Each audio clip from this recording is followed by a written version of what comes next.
కానీ ఒకటే అడుగుతాను రాము గారు, మీరు రంగీలా టైం పాట గురించి చెప్పారు, హాయ్ రా అని పాట, అది అన్హర్డ్ ఆఫ్ ఆ ట్యూన్. ఇలాంటి రాగం ఇవ్వడం అన్నది మీరు ఊహించుకోలేకపోయారు. రెహమాన్ గారు మీకు చెప్పినప్పుడు హీ ఇన్ఫాక్ట్ సెడ్ మీరు you had some doubts but he said trust me it will work. అదొక కొత్త థాట్. అప్పుడు డిఫరెన్స్ ఏంటంటున్నా నేను, అదే రెహమాన్ లాంటి మ్యూజిక్ డైరెక్టర్ ఉన్నప్పుడు, ఇప్పుడు రెహమాన్ బ్రాండ్, తను ఎక్స్ట్రాడినరీ సాంగ్స్, కానీ తను చేసిన ప్రాసెస్సే రెహమాన్ 3 నెలలు తీసుకుంటే ఇది 10 నిమిషాలు 10 సెకండ్లు తీసుకుంటుంది అన్న. ఫైనల్గా రెహమాన్ది నాకు నచ్చాలి, ఇది నాకు నచ్చాలి కదా. కరెక్టే. ఇక్కడ నేను అనేది ఏంటంటే రామ్ గోపాల్ వర్మ గారికి అలాంటి పాట పుట్టుకొస్తుందని అప్పుడు ఆలోచన లేదు. మీరు ఇచ్చిన లిరిక్ కి అలా పుట్టిస్తుంది ఇది కూడా. అదే చెప్తున్నాను. బట్ రెహమాన్ కి అది ఒరిజినల్ సాంగ్, రెహమాన్ కి అది ఒక ఒరిజినల్ థాట్, రెహమాన్ గారికి అది ఒక ఒరిజినల్ థాట్. ఏఐకి it's a derived data point అని నా ఫీలింగ్. కాదంట అది అది ఎలా? ఇప్పుడు సపోజ్ ఒక మ్యూజిక్ డైరెక్టర్ ఉన్నాడు అనుకోండి, తను ఎక్కడి నుంచో ట్యూన్ ఐడియా వచ్చింది, లేకపోతే ట్యూన్ కొట్టేసాడు, లేకపోతే తనే ఆలోచించాడు. వినినోడికి ఆ సోర్స్ తెలియనప్పుడు ఏం డిఫరెన్స్ పడుతుంది? ఏ ఇచ్చినా సొంతంగా ఇచ్చినా కూడా సోర్స్ ఓకే, బట్ అలాంటి ట్యూన్ పుట్టుకొచ్చే అవకాశం ఆస్కారం ఉంటుందా అంటున్నా ఏఐకి. సపోజ్ నేను రెహమాన్కి ఏమి ఇచ్చాను బ్రీఫ్ ఐరామా సాంగ్ అప్పుడు, I want a very passionate erratic song with very hard hitting aggressive beat, ఇలాంటిది ఏదో చెప్పాను 3-4. అది పని చేస్తుందా? సేమ్ థింగ్ అది చేస్తుంది, అదే చేసేది అది. That is what is doing. లేకపోతే హార్డ్ రాక్ హెవీ మెటల్లో కావాలంటే అది ఇస్తుంది, ఫోక్లో కావాలంటే అది ఇస్తుంది. So you are confident that ఆ బ్రీఫింగ్ ని తీసుకుని AI and AR can do the same thing, అంతేనా? సేమ్ థింగ్ అనేది వినివాడు బట్టి కదా. నా టేస్ట్ చెప్తుంది. ఇప్పుడు నా టేస్ట్ జనాల టేస్ట్కి మ్యాచ్ అవుతుందా లేదో చెప్పలేను కదా. నాకు ఒక సినిమా నాది ఆడొచ్చు, ఇంకో సినిమా ఆడకపోవచ్చు, ఒక పాట నచ్చవచ్చు, ఇంకో పాట నచ్చకపోవచ్చు. So that is a question of taste, not about the creation. So అది మరి మొత్తానికి మీ దృష్టిలో అయితే మ్యూజిక్ ఇండస్ట్రీ పూర్తిగా చచ్చిపోతుందా? 100%. నాకు ఏం మాత్రం డౌట్ లేదు. ఇన్ఫాక్ట్ నాకు తెలిసిన ఒక మ్యూజిక్ డైరెక్టర్కి నేను ఏం చెప్పానంటే, మ్యూజిక్ చేయటం మానేసి ఈ యాప్ని ఎలా యూజ్ చేయాలో నేర్చుకో. ఎందుకంటే ఇప్పుడు మ్యూజిక్ ఏంటి, కూలి పని అయిపోయింది ఇప్పుడు. అవును, ఇప్పుడు ఎందుకంటే టక్ టక్ టక్ ఎవరో చేసి ఇచ్చే కార్పెంటర్ లాగా చేసి ఇచ్చేస్తూ ఉంటే, అప్పుడు మీరు మీ టేస్ట్ని మీ అడిగే విధంగా ఎలాంటి ప్రాంప్ట్ ఇస్తే ఎంత బాగా వస్తుంది అనేది మీరు మాస్టర్ చేయాలి, కానీ మ్యూజిక్ కొడతా కూర్చోకూడదు. అదే ఇది as far as composers are concern. Lyricist ఒకటి, సింగర్స్ మ్యూజిక్ నేర్చుకునేవాళ్ళు. నేను చెప్పేది ఇప్పుడు ఇన్స్ట్రుమెంట్స్ ఉంటాయి కదా, వయలిన్, ఫ్లూట్, ఏదో అది కంప్లీట్లీ డెడ్. అది ఆల్మోస్ట్ అంటే మనకి అవైలబుల్గా ఉన్న దీంతో రీప్లేస్ అయిపోతున్నాయి. బట్ అక్కడ కూడా అదేదో పర్సనల్ ప్యాషన్తో వాయించే వాళ్ళు. పర్సనల్ ప్యాషన్ నాకు 100 మందిని ఇస్తుంది. పర్సనల్ ప్యాషన్ చేసేదానికి నాకు బయట అంటే నాకు ఒక్కడే దొరుకుతాడు, ఒకడో ఇద్దరో ముగ్గురు, అంతే అంతే అంతే. అప్పుడే ఇప్పుడు మరి సంగీతం నేర్చుకుని రియాలిటీ షోస్కి వెళ్ళే వాళ్ళ పిల్లల పరిస్థితి ఏంటి? వాళ్ళందరూ రేపటి తరం బాలు గారు, వాళ్ళందరూ సమురాయ్ వారియర్స్ అంతే. ఇది ఇప్పుడు గన్ అయితే వాళ్ళు సమురాయ్, అంతే సమురాయ్ వారియర్స్. నిజానికి మీరు చెప్తుంటే ఎలా ఉందంటే వర్మ గారు, ప్యారలల్గా 2 కాలాలు, ఒక టైం పీరియడ్, ఒక పీరియడ్ ఫిల్మ్, ఒక మోడర్న్ ఫిల్మ్ కలిసి చూస్తున్న ఫీలింగ్ వస్తుంది. అంటే అలా ఉంది ఇప్పుడు పరిస్థితి. Right sir, you want play something? So ఇప్పుడు నా పాయింట్ ఏంటంటే, ఇప్పుడు గులాబీ ఉంది, గులాబీలో నాకు చాలా ఫేవరెట్ సాంగ్ ఒకటి, ఈ వేళలో కదా, ఈ వేళలో కాదు, మేఘాలలో తేలిపొమ్మన్నది తుఫానులా. ఇప్పుడు దానికి ఆ లిరిక్స్ పెట్టి నేను ఏదో ఇచ్చాను, దానికి ప్రాంప్ట్.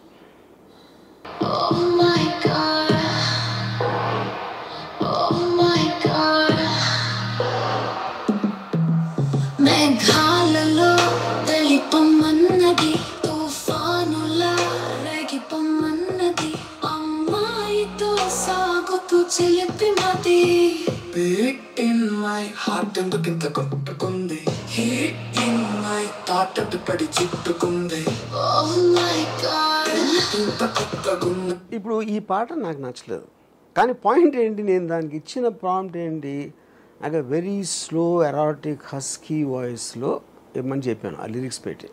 దాన్ని పట్టుకుని ఇది ఇచ్చింది. ఇంకోటి ఏదో పెడితే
సో ఇప్పుడు ఈ 3 పాటలు మీకు నచ్చకపోవచ్చు. ఎందుకు పాయింట్ అంటే ఒకటి మనకు ఆల్రెడీ పెద్ద సూపర్ హిట్ అన్నిసార్లు వినేసి మనకు మైండ్లో సెట్ అయిపోయింది. కరెక్ట్గా చెప్పారు. కానీ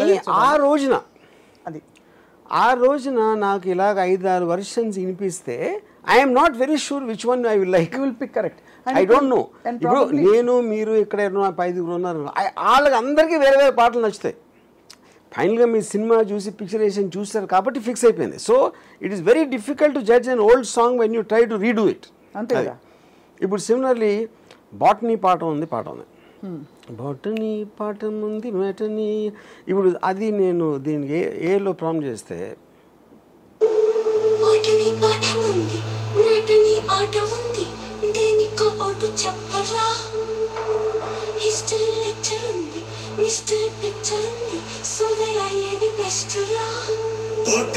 క్లాస్ అంటే బోరు బోరు, హస్టరీ రస్ట్ కన్నా రెస్ట్ మేలు, పాటలు ఫైటులున్న ఫిల్మ్ చూడు, బ్రేకులు డిస్కోలు చూపుతారు. జగద జగద జగద జగద jam, జగద జగద జగద జగద jam, జగద జగద జగద జగద jam, జగద జగద జగద జగద jam.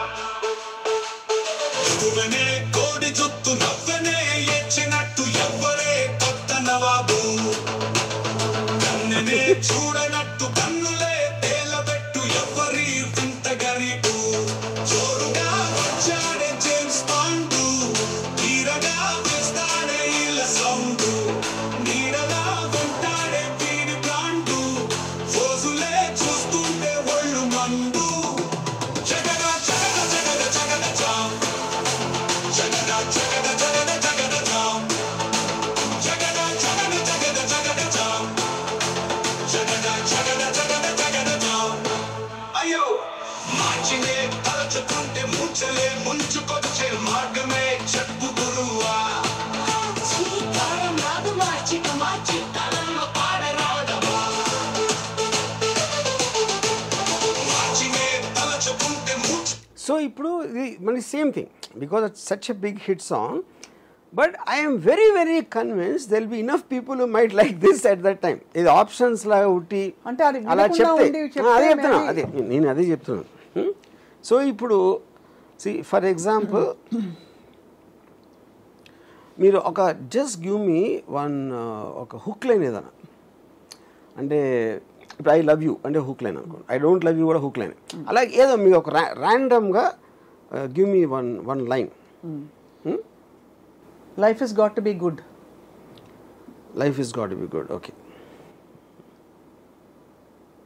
So ఇప్పుడు నేను ఇది టైప్ చేస్తున్నాను. మీరు చెప్పారు life is got to be good. మామూలు ప్రాసెస్లో నేను ఏం చేస్తాను, ఎవరో నాకు తెలిసిన ఒక లిరిక్ రైటర్కి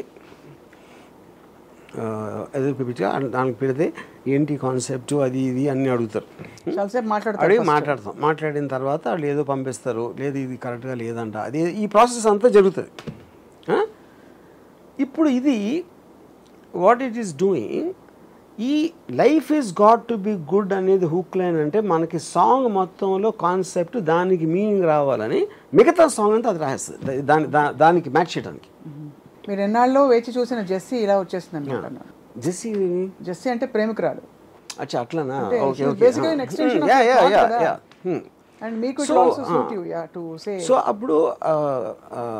సో అప్పుడు ఫర్ ఎగ్జాంపుల్ ఒక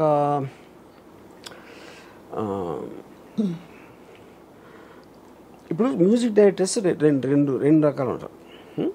ఒకటి చాలా పెద్ద బ్రాండ్ నేమ్ ఉంటుంది. ఆ నేమ్ ఉన్నప్పుడు పెద్ద సినిమాలకు వచ్చినప్పుడు వాళ్ళ పేరు ఉంటే మనకు ఆడియో కంపెనీ డబ్బు ఇస్తుంది కాబట్టి వాళ్ళని పెట్టుకుంటారు. మ్యూజిక్ కోసం పెట్టుకుంటే ఎవడో మంచి మ్యూజిక్ పేరు లేనోడు ఇవ్వచ్చు, కానీ అక్కడ మీకు మానిటరీ యాంగిల్ ఉంది కాబట్టి పెద్ద పెద్ద పేర్లు తీసుకుంటారు మీరు. అదే అప్పుడే మీకు యూట్యూబ్లో చాలాసార్లు చిన్న చిన్న ఎవరు తెలియదు మ్యూజిక్ డైరెక్టర్ సాంగ్స్ హిట్ అయిపోతూ ఉంటాయి యూట్యూబ్లో. ఎందుకంటే అక్కడ వాళ్ళకి కమర్షియల్ ఈక్వేషన్ ఉంది కాబట్టి ప్యూర్లీ వాళ్ళ టేస్ట్ మీద వెళ్తారండి వాళ్ళు బేసిక్గా. అప్పుడు ఏమవుతుందంటే టేస్ట్ నాకు ఈ మ్యూజిక్ డైరెక్టర్ పేరు చెప్తే నాకు ఎలాగో డబ్బు రాదు. అలాంటప్పుడు నేను అసలు 10 రూపాయలు కూడా ఎందుకు ఖర్చు పెట్టాలి, ఏ జనరేటెడ్ మ్యూజిక్ తీసుకుని ఆడు పెట్టుకుంటాడు, అంతేగా ఆ సినిమాలు ఉన్నాయి ఎక్కడో. అప్పుడు మీకు ఆటోమేటిక్గా పెద్ద సినిమాలను పోషించే ఆ మ్యూజిక్ ఇండస్ట్రీలో వాళ్ళకి సంవత్సరానికి 2 సంవత్సరాలు కూడా వస్తూ ఉంటుంది. మా అయితే 10 సినిమాలు వస్తాయి. ఈ 100ల సినిమాలు అందరూ కూడా దే విల్ షిఫ్ట్ టు ఏ. అంటే ఎందుకంటే మీకు అది వాయిసెస్ మార్చేస్తుంది, మీకు కావాల్సిన వాయిస్ వస్తుంది, ఫీమేల్ మేల్ ఏదని whatever you say it is delivering to. అలాంటప్పుడు ఎలా సస్టైన్ అవుతుంది అది? And it is giving you finish track, మళ్ళీ ఓపెన్ ఫైల్స్ ఇచ్చేస్తుంది. డెఫినెట్గా వర్మ గారు, I can't see the end product ఎంతవరకు అది సినిమాలో ఉంటుందో, కానీ డెఫినెట్గా ఒక స్టేజ్ వరకు అయితే చాలా ప్రాసెసెస్ ఇది. ఒక స్టేజ్ ఆఫ్ సాంగ్ కంపోజింగ్ వరకు చాలా వరకు everything is taken care of. లాస్ట్లో ఊరికే మా వర్మ గారు పాడితే బాగుంటుంది కత్తులతో సావాసం ఎవరో మిమ్మల్ని కోరుకుని పెట్టుకుంటే తప్ప, I think up to a great extent already it is replacing a lot of crafts in the whole because నేను random గా మీకు కొన్ని శాంపిల్స్ వినిపిస్తున్నాను. దీని ఇంకా ఎఫెక్టివ్ గా వాడాలి. ఇదే పనిగా మీరు కూర్చుంటే the number of permutations and combinations, folk లో fusion, mix folk with fusion అంటే అది చేస్తుంది అదొకటి. అంటే అలాంటి కైండ్ ఆఫ్ అంటే ఇంకా మీ పైత్యం అంతే. కానీ మీకు ఒక గుడ్ న్యూస్ చెప్పాలి, ఇందులో కర్ణాటిక్ మ్యూజిక్కి సంబంధించి ఏమీ లేదని విన్నాను. కాబట్టి నేను అన్ని స్టైల్స్ చూడలేదు, but it has more or less covered. నేనే ఒక 500 చూసాను, అన్ని స్టైల్స్ ఉన్నాయనే తెలియదు నాకు ఫస్ట్ ఆఫ్ ఆల్, నాకు అది అంతవరకు. సో అలా మరి what is going to happen to all the big names music ఇండస్ట్రీలో? For example let us take మనకి some of the most popular names, MM Keeravani garu, Oscar award winner. అంటే ఈ పేర్లు మీనింగ్ లేదు. అంటే ఇప్పుడు నాకు of course they will have their own view points on this. నేనేమన్నానంటే music director should stop doing music and should learn how to use this as an assistant. అంతే అంటారు? అంతే. అయితే మ్యూజిక్ అసిస్టెంట్కి జాబ్ పోతుంది అయితే? కాదు, అందరికీ అంటే ఆ పర్టికులర్ అప్పుడు ఏంటి, మీరు కనోషర్ అవుతారు. ఇప్పుడు వైన్ ఉంటుంది, వైన్ కనోషర్స్ అంటే ఏంటంటే వాడు తాగి ఎంత బాగుందని చెప్తాడు, మీరు అప్పుడు అతని టేస్ట్ని కొంటున్నారా క్రియేషన్ కొంటున్నారా అనేది పాయింట్. అక్కడ క్రియేషన్కి మీనింగ్ లేదంటున్నాను, టేస్ట్ ఒకటే కొంటారు, టేస్ట్ని కొంటారు. అప్పుడు ఈ మనిషికి ఇలాంటి సాంగ్ అయితే హిట్ అవుతుంది అని తన టేస్ట్కి చాలామంది కనెక్ట్ అవుతారు అని మీరు నమ్మకం ఉన్నప్పుడు అతను ఏం కొంటున్నారు? టేస్ట్.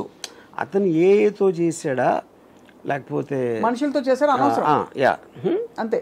ఇదంతా ఎఫిషియన్సీ, ఖర్చు తగ్గించడం. ఎందుకంటే ఒక పాట రికార్డ్ అవ్వాలంటే ఇప్పుడు కనీసం ఒక 5 లక్షలు అవుతుందా?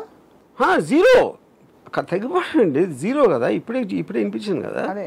సో అయితే మీరు నా life has got to be good అనే నా ఒరిజినల్ నా ఓన్ క్రియేటివిటీతో నేను పెట్టిన లైన్ ని ఇప్పుడు మీరు డెవలప్ చేయండి. ఇప్పుడు అంతా ఇప్పుడు 5-6 మినిట్స్ అయిన దాని కారణం నేను దాన్ని ఆపరేట్ చేయడం ఇంకా ఎక్స్పర్ట్ అవ్వలేదు కాబట్టి. సో ఇప్పుడు యాక్చువల్గా దానికి ఇచ్చాను. Life is got to be good అనే దానికి లిరిక్ రాసేసి సాంగ్ కూడా కంపోజ్ చేసేసి, సాంగ్ కంపోజ్ చేసి పాడేసి పంపిస్తుంది దాని బండబడ. ఓకే, అది విషయం. అలా ఉంది మన జీవితం. పాడు శాంత ఆపేసామే, ఇవన్నీ డైలాగ్ లేకుండా.